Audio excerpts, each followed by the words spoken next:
ಲಗು ಲಗು ಹಾರ ಹಾಕು ಶಿವ್ಯ ಬರ್ತಾನ ಸುಂದ್ರ ಬರ್ತಾನ ನೀ ಹೇಳೋದೆಲ್ಲ ಖರೆ ಐತಿ ಆದ್ರೆ ಕುಡಿಯೋ ನೀರ ಹುಚ್ಚೋಯ ಸೊಳೆ ಮಕ್ಕಳು ಅದಾರ ಅವರು ಆದಷ್ಟು ದೌಡ್ ಜಾಗ ಖಾಲಿ ಮಾಡು ಮೊದಲು ಹಾಕಿಯಪ್ಪ ಲಗ್ನ ಆತ ಮುಂದೆ ಏನ್ ಈಗ ಮುಂದೆ ಫಸ್ಟ್ ನೈಟ್ ಅಲ್ಲಪ್ಪ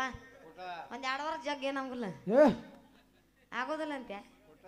ಮಾಡೇಬೇಕು ಆ ಮಾಡೇಬೇಕು ಮಾಡೋಣ ಅಂತಾಳ